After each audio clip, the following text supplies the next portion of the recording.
Mans vārds ir Baiba Mūrniece. Es esmu līdz ar dažām vēl šeit klātesošām leģendārām personībām viena no ICOMOS Latvija līdzdibinātājiem.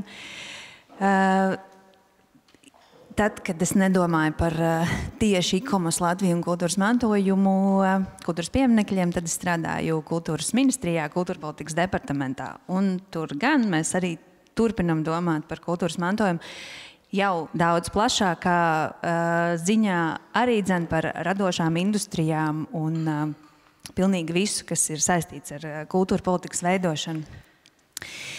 Paldies par šo pasākumu, paldies par rīkošanu ICOMOS Latvija, paldies par uzņemšanu Kuldīgas pašvaldībai. Mēs ļoti izbaudījām un joprojām izbaudām šo vietu un šo laiku.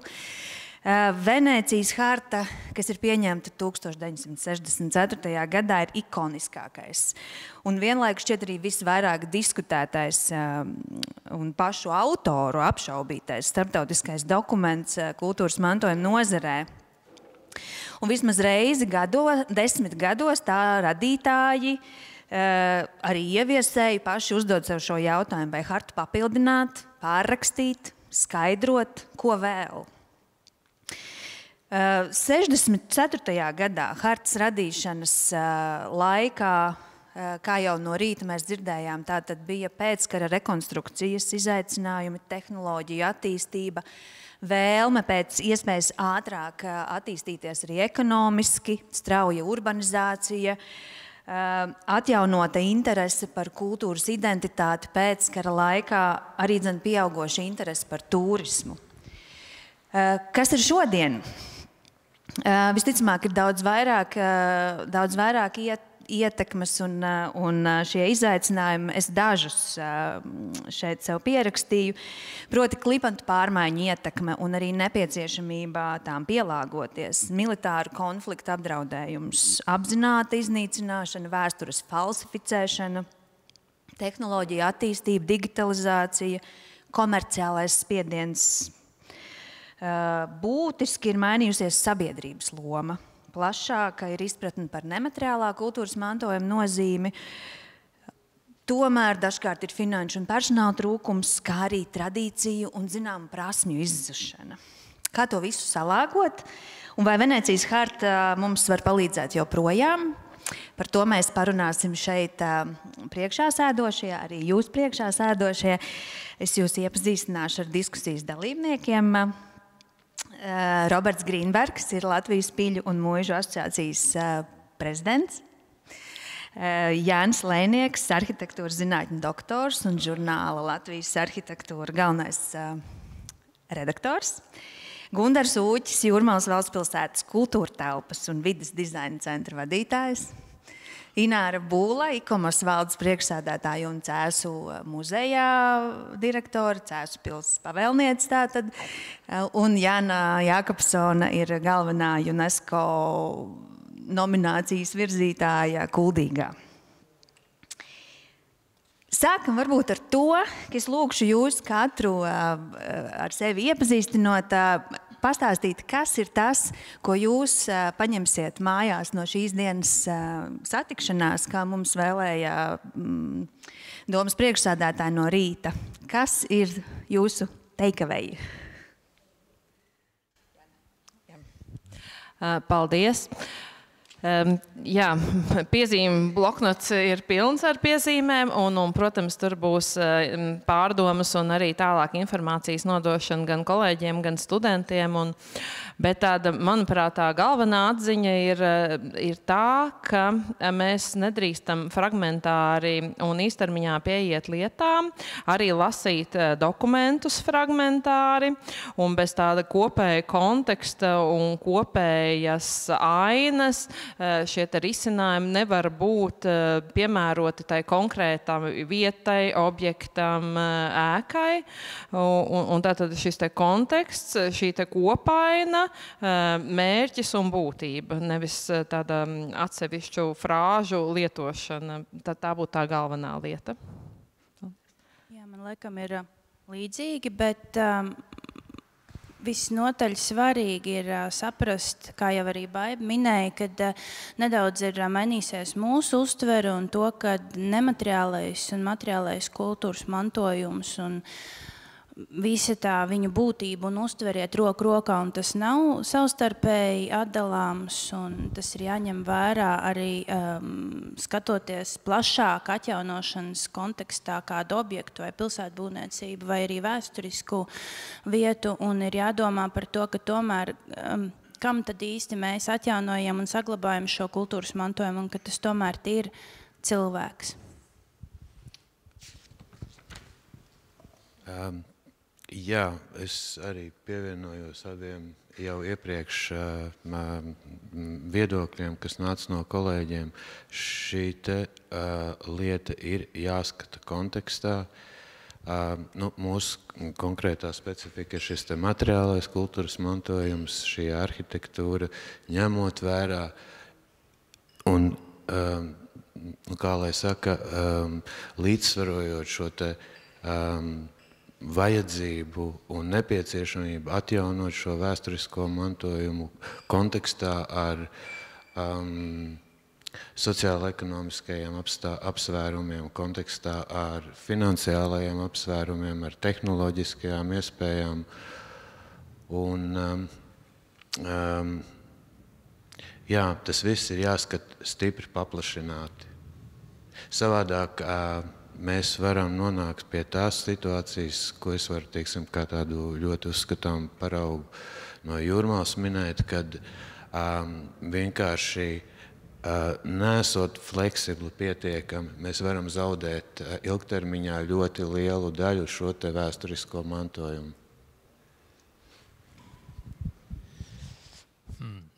Respektīvi, Venēcijas hartai 60 gadi. Bet pēc tam, manuprāt, ir nozīmīgāka gan Nāras, gan Fāro harta, jo tur ir tāds termins, kā man bija Nārā, Cultural Heritage Community. Tad, respektīvi, tā kā mantojuma kopiena. Nu, tad jautājums, teiksim, tad kuldīgi arī saprot, ir mantojuma kopiena tie, kas dzīvo tajā UNESCO aizsargātajā teritorijā, kur ir tādi noteikumi, kur to drīkst, to nedrīkst. Un cilvēki, kas dzīvo ārpus šīs zonas, tad tiem ir tā kā brīvāk. Var darīt, ko grib, salīdzinoši. Tad ir jautājums, kādā veidā šīs abas kopienas varētu vienoti strādāt, respektīvi, ja cilvēks dzīvo ārpus šīs te Cultural Heritage Community, bet viņam tas patīk, tā vēsture. Ja? Tas nozīmē, ka viņu vajadzētu ieinteresēt, lai viņš piedalās, lai viņš nesaka tā, ka tur tas man neinteresē, tas vecais centrs. Tā ir tā problēma par to komunu sadzīvošanu.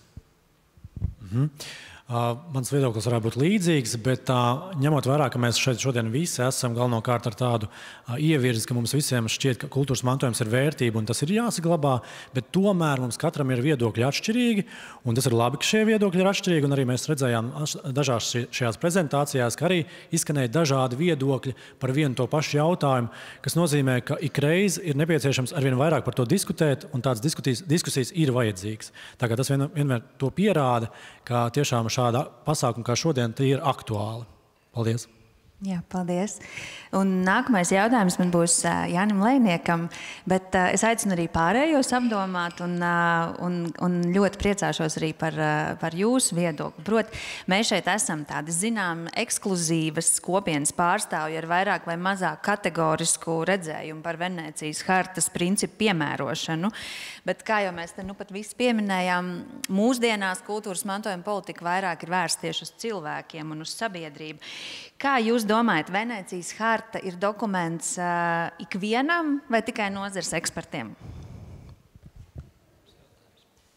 Es domāju, ka ik viens jau 99% nezin, kas tas tāds ir. Ja? Bet savukārt Cultural Heritage Community zina, kas tas ir, un viņi kaut kādā veidā respektē. Tad jautājums, kā mēs varam atteikties no politikas. Es pāriešu uz to, ka man šim brīžam kaitina tas, ka Rīgā ir mēģinājumi novākt visus arī 19. gadsimtā būvēto Lucavas salā pieminekli, kas ir veltīts kaujai starp Zviedriem un Krieviem. Un gala beigās, ja šodien atbrauc kāds zviedru turists uz Rīgu, viņam var aiziet uz Lucavas vēl pastāstīt par to vēstures epizodi, redziet, te jūsu karavīri tos Krievus tur sakāv, redziet, pēc tam Krievi uzbūvēja to pieminekli, ja? Tur ir vesels stāsts tādā vienā monumenta apskatē par vēsturi. ja mēs tos stāstus tā vispār, tos monumentus tā novācam, ja, tad iznāk tā, ka mums ir tikai, es nezinu, ļoti sena vēsture mūsdienas. Un tie grūtie periodi, tie vienkārši tiek izdzēsti. Tur Feldmaršalam, tur Esplanāde arī novāksim, ja, tad tur kaut kas bija, nebija tajā laikā Rīgā, tad pārāk liela politizācija. Jā, varbūt ir mūsu pirmajās rindās kādam arī par šo viedoklis vai pārdomas cits vai atbalstošs. Nē, labi, ķersimies klāt lietām, kuras man prātā dzīvo vairākas. Ir gan? Jā, sveicināti. Es gribēju pateikt, ka es domāju, ka varbūt ne tieši par Venēcijas hartu, bet arī varbūt par viņu, par autentisko, vēsturisko un skaistumu un harmonisko tajā. Es domāju, saprot ļoti daudz, mazākums nesaprot, es domāju, cilvēki saprot. Ja? Mēs to tikko baudījām Jūrmalā, ja mums tātad tur vairākus gadus šīs te mūsu balvas, cilvēki drīkst balsot. Viņi balso par visautentiskāko publikas simpātiju balvu, ir tīrai montāji tāda, vārdu sakot, pat nerestaurētāji, ja? Tikai atremontētāji. Tā kā vispār cilvēki intuitīvā līmenī saprot ļoti daudz. Man liekas, ka tā tas ir. Jā, es varbūt tad turpināšu par Jūrmalu Gundaru. Ļoti populārs šobrīd ir jaunā Eiropas Bauhaus princips, skaisti, ilgtspējīgi, iekļaujoši. Tā ir viena sadaļa, un otra sadaļa ir nepieciešamība kultūrvēsturisku ēku īpašniekiem pielāgoties klimata pārmaiņām vai piekļūstamības risinājumiem. Sakiet, lūdzu, vai jūs domājat, vai un kā ir iespējams to nodrošināt, nepārkāpjot šos galvenos hartas principus? Man šķiet, ka tie abi jautājumi ir stipri sasaistīti, vai ne? Jo šis Eiropas Bauhaus, viņš ir brīnišķīgs lozungs. Es arī dzirdēju to von Lejens skaisto uzrunu, harizmātisko. Patiesībā nodefinējot šo te virzienu kā Bauhaus vai nosaucot viņu kādā citā vārdā, šāda tendence jau ir daudz gadus, un šie principi jau tiek ievērot. Viņi tagad tik skaisti izcepti vienā kūkā, vai ne? Un Jūrmalas gadījumā, kas pamatā ir šī te saurupmāju vasarnīcu apbūve, šis te, teiksim, jautājums par pieejamību, viņš nav diezko aktuāls, jo nevienam nav nepieciešama pieejamība svešā zemes gabalā Priedēs, vai ne? Tas, uz ko mēs varam un kas mums vajadzētu tiešām īstenot, kas tiek arī darīts, ir šie te, šis te zaļais kurs, piemēram, vai energoefektivitāte, lai mēs nekūpinam debesis, bet lai mēs apkurinātu to ēku tā kā tik, cik tas ir vajadzīgs, un samazinot visu šo te visu CO2 izmešus un kāda tik tur terminoloģija nav apakšā, vai ne?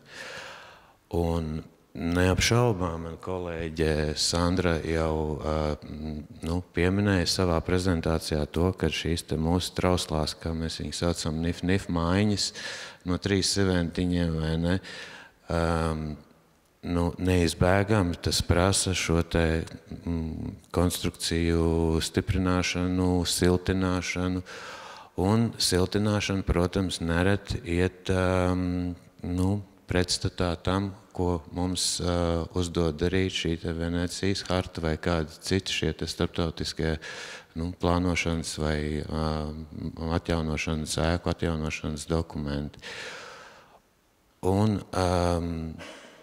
ideāls pasaules nebūs, cilvēks siltinās ēkas no ārpuses. Mums ir paveicies ar to, kad pašvaldība Jūrmalā pirms 3 gadiem izveidoja šo te iestādi, mūsu Jūrmalas kultūra tāpes vidas dizaina centru. tieši ar mērķi, lai nodrošinātu šo te kultūras mantojumu saglabāšanu un vienlaikus arī visus šos te Bauhaus un citos lozungos iekļautos kvalitāšu pildīšanu.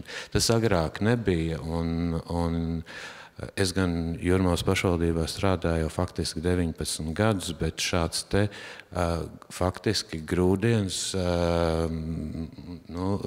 ļaus mums tiešām saņemties. Mums ir ļoti daudz darba, bet man ir brīnišķīgi kolēģi, Sandra tā skaitā, un darbosimies un nodrošināsim skaistu pilsētu lēnām. Es saku, ir daudz darba, ir daudz patvaļīgas būvniecības, to visu izķert ir ļoti grūti, un cilvēkiem, kā teiksim, šī te Venēcijas harta, to patiešām 99% nav lasījuši, bet mēs esam tas mēdījis, kas ar cilvēkiem saprotamām komunikācijas metodēm runājam ar cilvēkiem, mācam bērnus, un no tā viss sākās. No vispār izpratnes tas maina šo te ierobežoto resursu izmantošanas prioritātes, vai ne? Un tas ir mūsu darbs, un virzīsimies arī Bauhaus un energoefektivitātes virzienā. Paldies, Lēniekungam, ir ko piebilst. Jums jautājums. Mēs redzējām prezentācijā to bijušo būvvaldes ēku, kas ir tā sabrukus, kur nekas vairs prātīgi daudz palicis. Un tagad es saprotu, ir īpašnieks, kas viņu, tad jūs viņiem sakat, ka viņš taisa atpakaļ tā kā repliku no tās. Es nezinu, vai tas ir labākais variants replika. Tur ir tātad, jā, tas, ko mēs saucam par repliku, šajā gadījumā varbūt kā Krastīņš teikt jau, ka tas ir vairāk tuvāk kopijai. Replika, tas mums ir ļoti, tā teikt, negatīvs termins mūsu valodā, mūsu Latvijas izpildījumā. Bet vispār vārdu sakot, tā ēka ir bijusi uzmērīta, tajā ēkā ir vēl daudzas detaļas. Un jā, viss, kas vēl ir, tiks saglābts.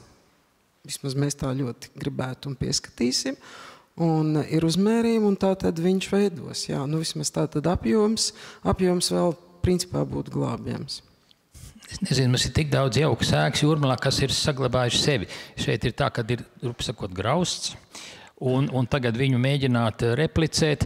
Piemēram, Kronbergam tā gan nav, protams, piemineklis sarakstā, bet viņam ir ģimenes māja Asaros, kas ir pārveidot, viņi tā nosiltināt, ka to visu var labi redzēt, bet galvās mums arhitekts, kas ir kultūras kanonā blakus Birkertam, es skatos, ko Kronbergs ir darījis ar savu ģimenes māju Asaros, es sāku domāt, varbūt ēkas, kas nav saglabājušās, kā šī gadījumā, jebkuras nav nekādā tur sarakstā, kas ir vienkārši vecs vasarnīcas, viņas var tādā veidā, kā tajos Asaros izdarīts, ka viņas var vienkārši pārvērst par mūsdienu kvalitatīvu ēku.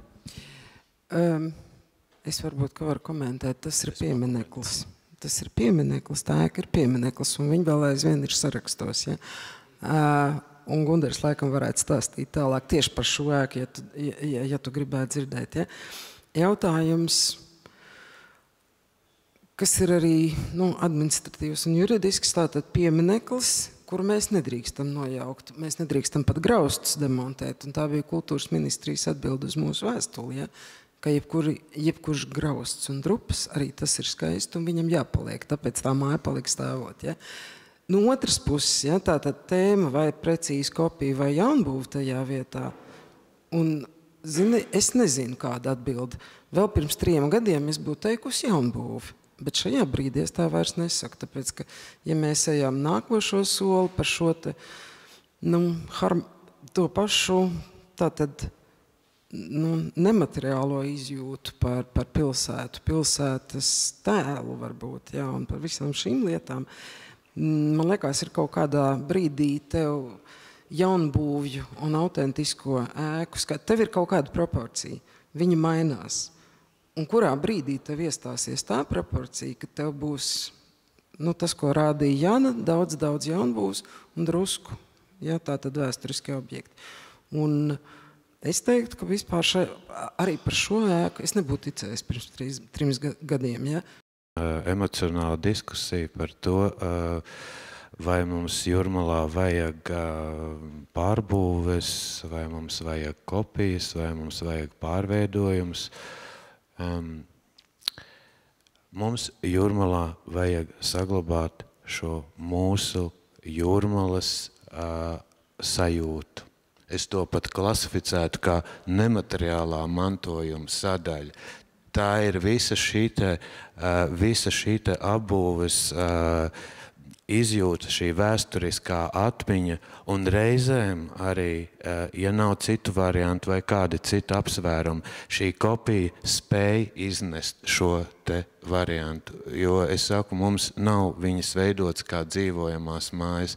Mums ir 1500 ēku, kur pēc tās sava aizsardzības status būtu nojaucams. Šogad mūsu arhitektūras gada balvā 2 finālisti bija vēsturiskā fona apbūves, kur viņi varēja, īpašnieki, viņas vienkārši nojaukt, bet viņu labās gribas pēc viņas atjaunoja, uztaisīja mūsdienīgas, energoefektīvas un saglabāja šo te Jūrmalas garu, Jūrmalas sajūtu. Un tas mums kā pašvaldībai ir būtiskākais. Jā, ļoti spēcīgs šajā ir tas nemateriālā mantojuma aspekts. Pēterim ir ko teikt vēl. Es vienkārši gribētu no visiem ļoti labu zinām situāciju atsaukt atmiņā, viņu reflektējot uz tēmu, par ko mēs runājam, šo teorētisko tēmu. Viena ēka, tā, ko Krastiņa kungs pieminēja, tas ir Sarmas un Nordas projekts Dzirnavielā, kur tika demontēta tā viena māja, principā tas nekas labs nebija. Un tur parādījās ēka, kura šobrīd tikai dažiem ir redzama kā citādība, bet pēc 10 gadiem viņi pilnībā saplūdīs ar iepriekšējo apbūvi. Un man tad būtu interesanti zināt, tad tur labāk būtu jaunbūve ar neprognozējumu kvalitāti, kur jaunbūvju paletē, ko mēs zinām, kas ir vairāk veiksmju vai neveiksmju. Šajā gadījumā, manā skatījumā, no pilsētas ielu telpas kvalitātes viedokļi Rīgas vēsturiskajā centrā, tas bija drošāks risinājums, ka izdarīt tā, kā tur tika izdarīts. Un vēl viena lieta ir trokšņiela Rīgā uz abām pusēm no Arhitektu savienības. Uz Saeimas pusi un uz pretējo pusi.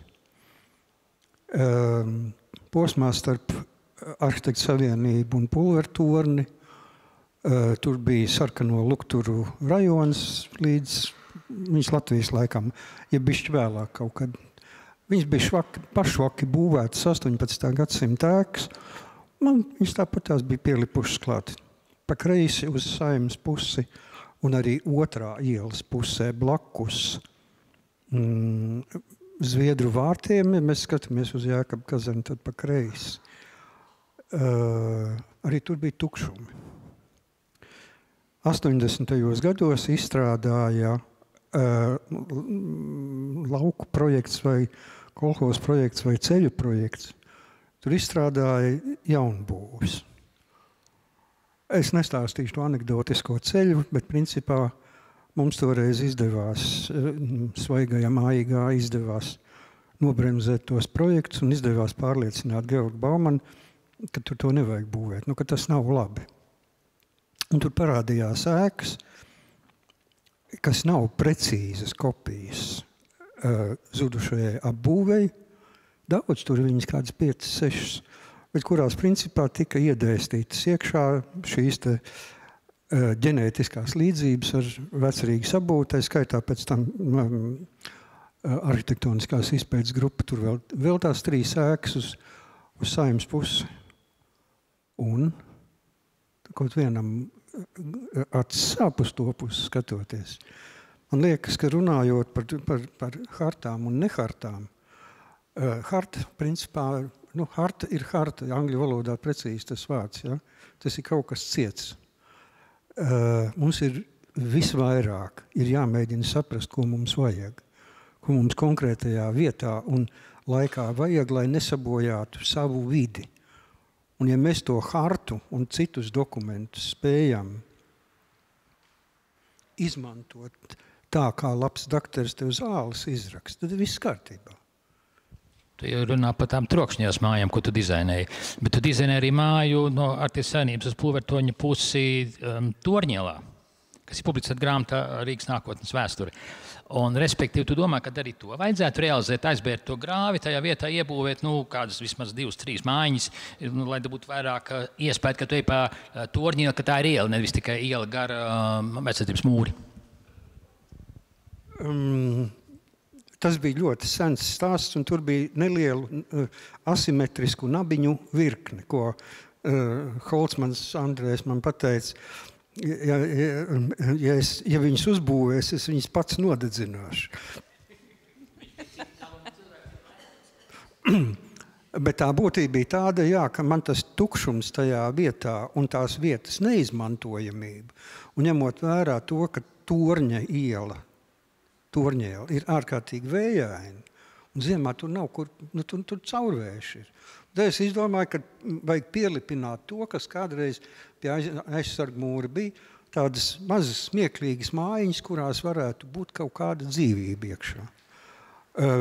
Tas vienkārši bija mēģinājums apdzīvot, bet otrajā pusē viens posms tur ir ar to nocietinājumu, un tas viss ir ok.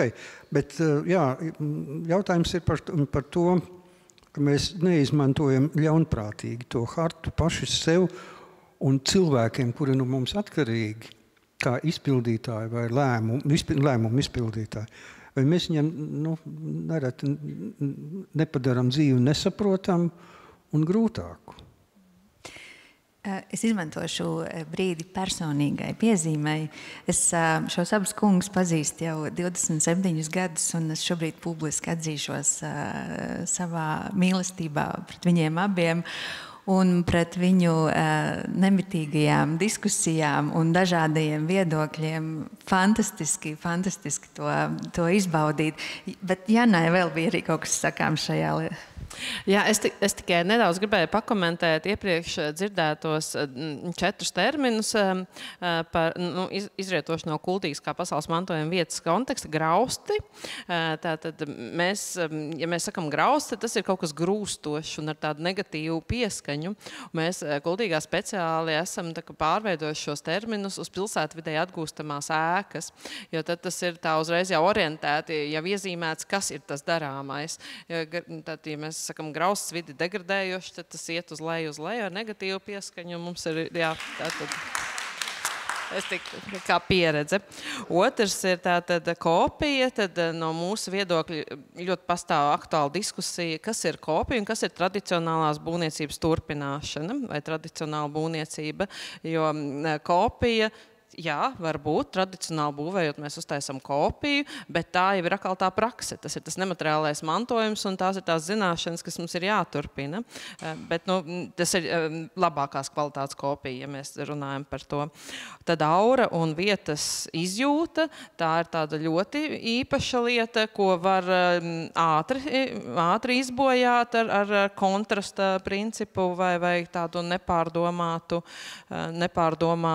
ilgtermiņa risinājumu, un tā ir viena no tām autentiskuma dimensijām vai pilsētvides dimensijām, tieši domājot par pilsētvidi, kas ir ļoti grūti ietērpjama vārdos un tādos raksturlielumos, bet kas ir ļoti jāņem vērā, jo tas ir viens no pieminekļa vērtības aspektiem un jaunbūves. Un tad, runājot par zaļo dokumentu, jaunbūve ilgtspēja un dzīves cikls salīdzinoši vēsturiskām būvēm, jo viss tas, cik tas prasa resursus izražot, uzstādīt, apsaimniekot un tā tālāk salīdzinoši vēsturiskām būvēm, kaut arī tikai neliela daļa ir no oriģinālās substances turpinot to, tas tomēr ir nesalīdzināmi, kā jaunbūves dzīves cikls prasa resursus. Jā, un savienojot Pētera teikto par to, kas mums ir vislabāk, kas mūsu sabiedrībā ir vislabāk, es tev, Jāna, vēl gribēju pavaicāt, ir gads pagājis, kopš mēs plus 46 grādos uzzinājām, ka Rijādā, ka Kuldīga ir UNESCO pasaules mantojuma vieta. Un šajā vietā tā ir dzīves telpa arī cilvēkiem, kuri tur dzīvoja ilgi vēl pirms tam.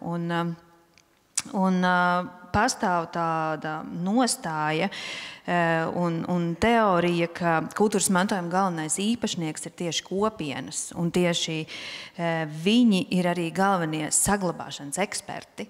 Un ka mums visi sarežģītie dokumenti un principi ir jātulko šajā kopienas valodā, tā lai cilvēki sevi spēj ar to identificēt. Kā jums iet ar šo tulkošanas procesu? Tātad skaidrošana, jau kā mēs runājam, ir visa pamatā un iesaiste. Es nelietošu vārdu izglītošana, iesaiste, jo pats būtiskākais ir, lai cilvēks sevi asociē ar to vietu, ar to lietu, ko viņš dara, kur viņš dzīvo, kur ir viņa ikdiena. Un ja mēs iesaistam cilvēks jau no bērniem, no jauniešiem un senioru kopienas un visu pārējo, tad viņi jau lepoja asociē sevi ar šo vietu, arī ar šo statusu.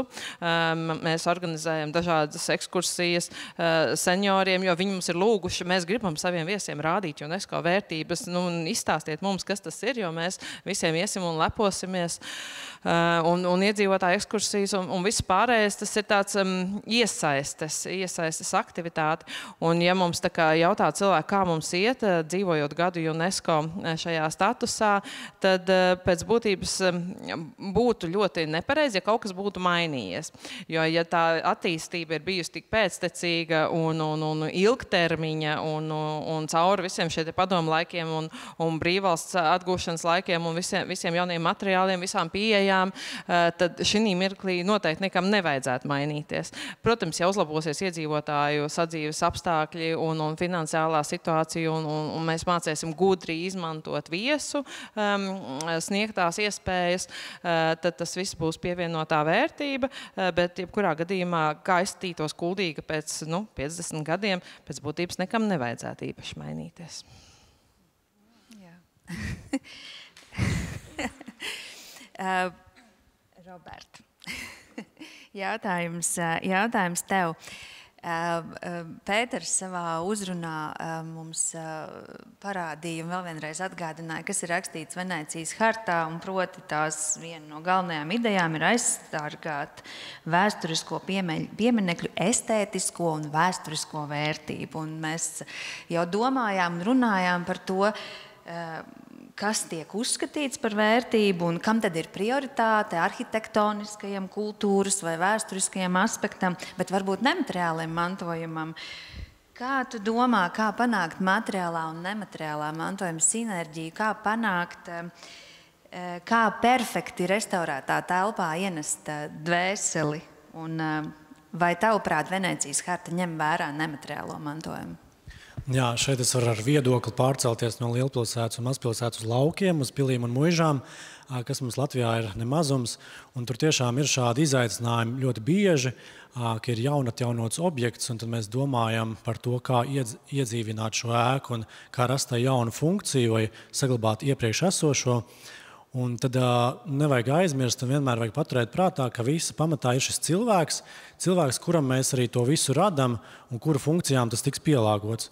Un tad bieži vien ir tā atrauti projektējot kādus jaunus ēkas pārbūves, ka mēs nerēķināmies ar šo ēkas lietotāju, individu, kas viņu patērēs ikdienā, un līdz ar to tad pēc atjaunošanas viņa kļūst pavisam nepraktiska.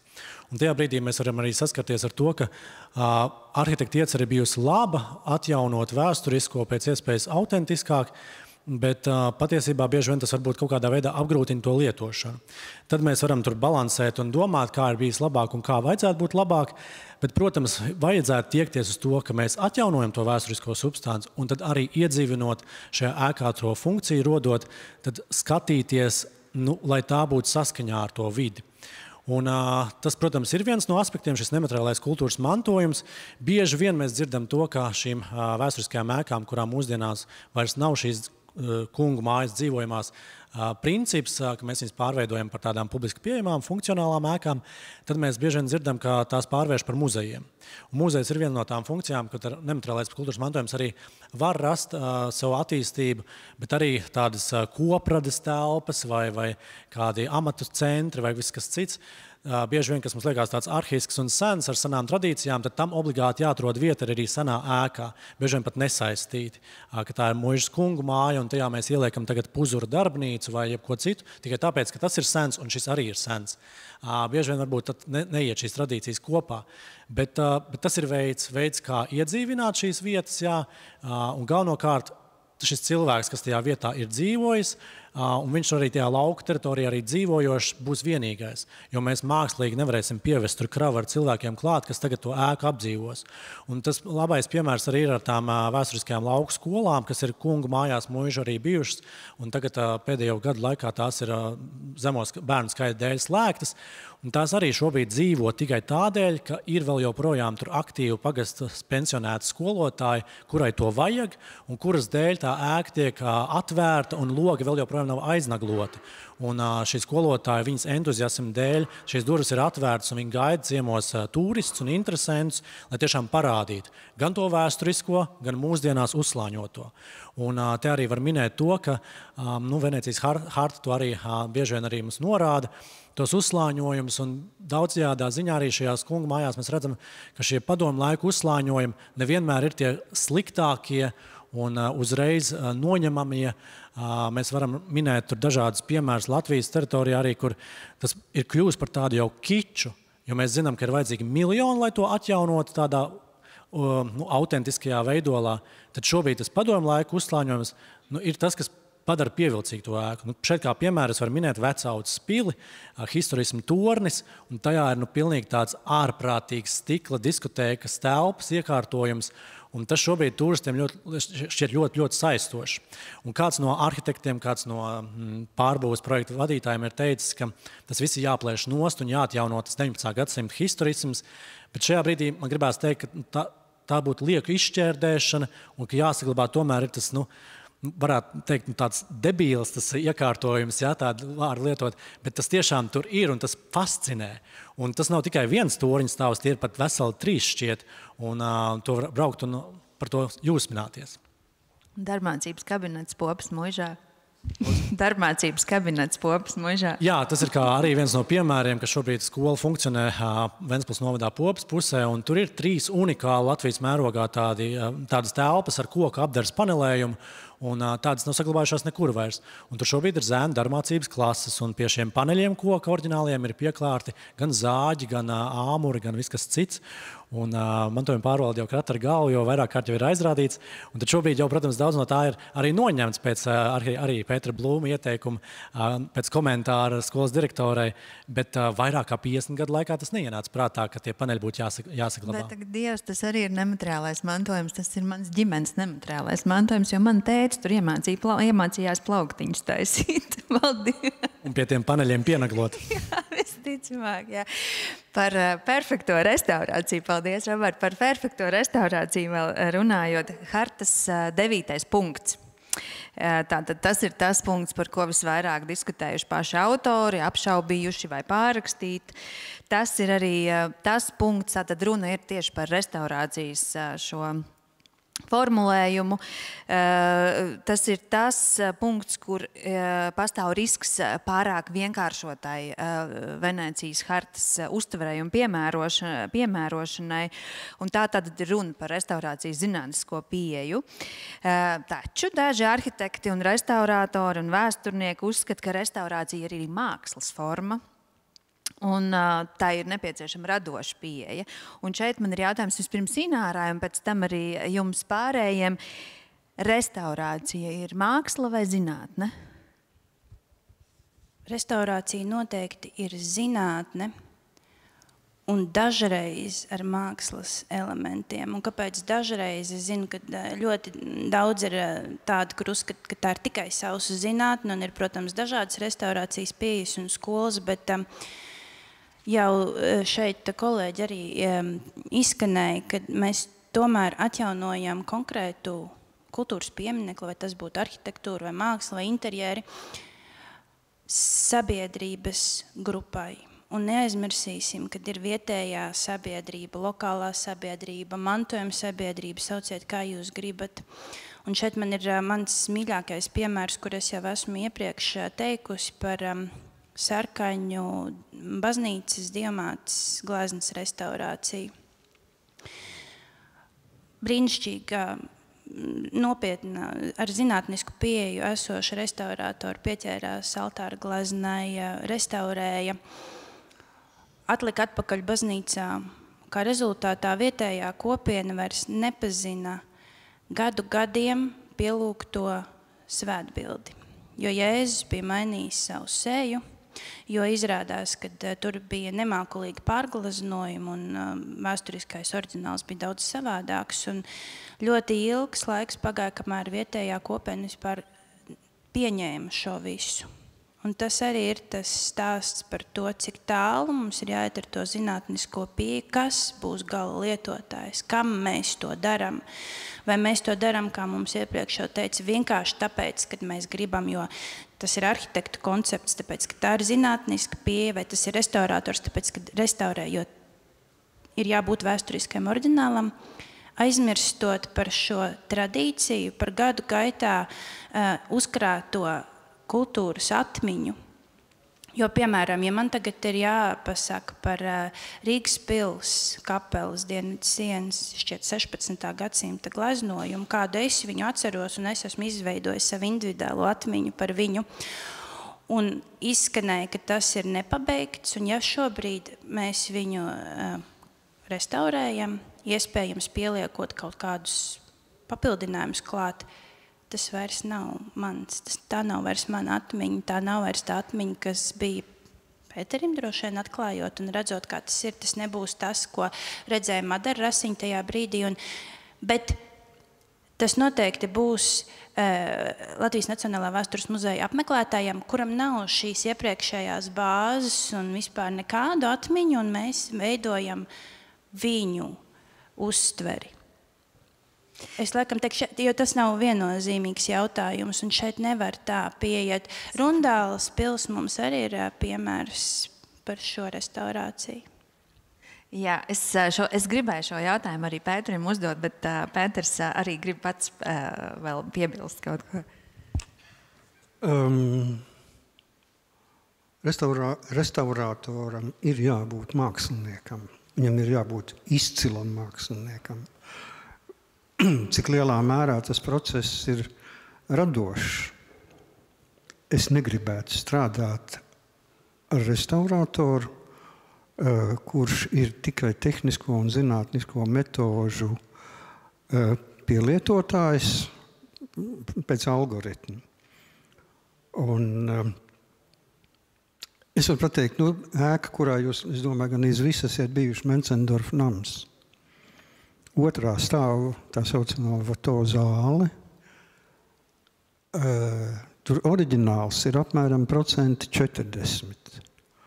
Viss pārējais ir papildināts, lai iegūtu telpas koptēlu, lai radītu to interjeru, jo tas ir interjeru muzejs.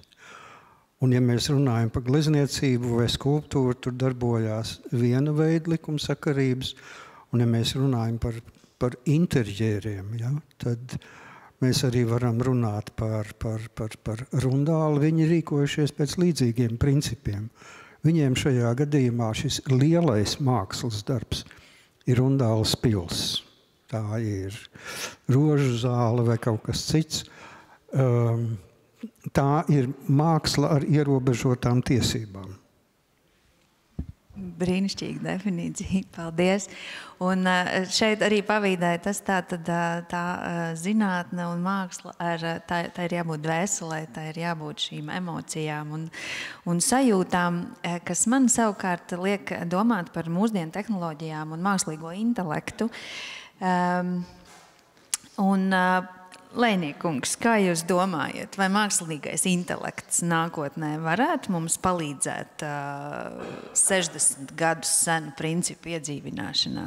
Es pagaidām nelietoju mākslīgo intelektu. Līdz ar to es domāju, ka viņš bija radījis, mēs radījām šeit dažus piemērus tādus stipri dīvainus. Ja? Tā kā kamēr viņš tik dīvainus rada, ja, viņam vajadzētu aizliegt, ieiet mūsu praksē. Viņš radīs kādus labus piemērus, ko mēs varēsim saprast. Kas atbildīs tam vietas raksturam, ja? Tad, jā, bet kamēr tie ir tādi eksperimenti, atvainojiet, eksperimentēt, mēs varam katrs, tikai nevajadzētu to būvēt. Bet tev nebūs bail no tā mākslīgā instrumenta. Kad viņš sāks radīt kaut ko tik neatšķiramu no cilvēka domu radītā, kad gala rezultātā tu pat īsti vairs nevarēsi pateikt, vai tas ir tavs bērns, jeb to ir radījis mākslīgais instruments ar mākslīgo locekli. Nu, paklau, teiksim, es skatos, ka tagad ir daudz, kur liek uz tos solāros paneļus. Mēs gribam taupīt vidi un, respektīvi, resursus iegūt no saules gaismu. Es saprotu, kuldīgā drīkst laikam likt tikai kaut kur pagalmā, tā kā neviens neredz. Ja vispār. Mēs vairāk Jā. Jā, es saprotu. Vairāk ārpus vecpilsētas un attiecināt uz vecpilsētas īpašumiem, jo tādas prakses ir Eiropas Savienībā, kā piemēram Portugālē, ka nav jāliek obligāti uz tā īpašuma, bet ja nepieciešams attiecināt un ir nepieciešams, noliekam ārpusē un attiecinam uz to īpašumu. Mākslīgais intelekts būs instruments, bet to instrumentu tomēr cilvēciskais saprāts regulēs, kurā vietā viņi drīkst lietot un kurā vietā nelietot. Es kaut kā personīgi lieku ļoti lielas cerības uz mākslīgo intelektu, kas palīdzēs mums izdomāt labākos risinājumus konkrētu konservācijas metožu izvēlē, bet tur, protams, viņš ir vēl tas, joprojām vēl ir jāapmāca, un viņš te tomēr domāja, vai viņa. Jā, un tad noslēdzot šo sarunu, mums ir vēl ceļš pa Kuldīgu saplānots viens ļoti praktisks jautājums un iedvesma, varbūt ierosinājums ICOMOS Latvijas Nacionālajai komitejai, proti Venēcijas hartas tulkojums. Nezinu, kur mēs viņu esam dabūjuši un nezinu, kā viņš ir nācis. Un gluži kā pie psihoterapeita, kur mēs atzīstam, ka mūsu vecāki ir darījuši labāko iespējamo tajā laikā ar pieejamiem līdzekļiem, mēs tieši tāpat varētu konstatēt par Venēcijas hartas tulkojumu. Un varbūt mums ir jāvienojas, ka mēs ķeramies klāt no nulles vēl vienreiz, liekot blakus latviešu valodu un angļu valodu, tiešām angļu un franču valodas. Un tiešām diskutējot, izstrīdoties, pārunājot katru vārdu un katru lietu, kas tajā ir šķietami domāts, un varbūt, ka piestrādājam pie mazliet vai daudz labāka Venēcijas hartas tulkojuma. Jā, lai mēs nebūtu pazuduši tulkojumā, kā mēs redzējām šodien. Šodien pa ceļam uz Kuldīgu nevarēju telefonā vēlreiz pārlasīt Venēcijas hartu, jo to nelasu katru dienu. Es uzliku YouTube vācu valodā, un viņš jau tajā tulkojumā ļoti nianses atšķiras. Tā kā es domāju, ka kā pamatu var ņemt ne tikai franču un angļu, bet arī kādus citus tulkojumus un likt kopā, tas būs objektīvā. Es domāju, ja mēs viņu mēģināsim tulkot un publicēt, tad vajadzētu arī šodien mēs dzirdējām referātos komentārus par tiem tulkotājiem un autoriem, tā kā respektīvi tie daži panti, kas ir tie grūtie, tos vajadzētu nokomentēt, lai cilvēks, kas izlasa, kas lasa to hartu, viņš saprot, ka tur tā problēma ir arī nākotnē.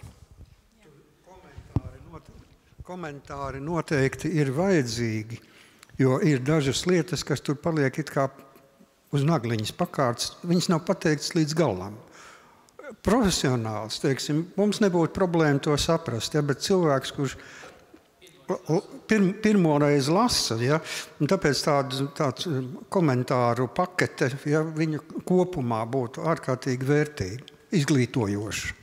Un vēl pakomentējot to, ko Baiba teica, ka mums ir jādiskutē par tām lietām.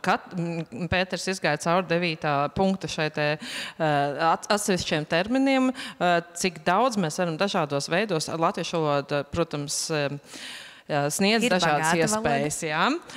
Un mēs varam komentāros to pielikt, bet īstenībā būtu labi atrast mums visiem saprotamu terminu, kas ilustrētu to, kas tad ir domāts no vācu, franču un citām valodām. Tā kā tām diskusijām ir nozīme. Izklausās, ka mums ir 3 gadus plāns gatavs. Paldies jums ļoti liels par šo iedvesmojošo sarunu, par klātbūtni, par sarunām kafijas pauzēs.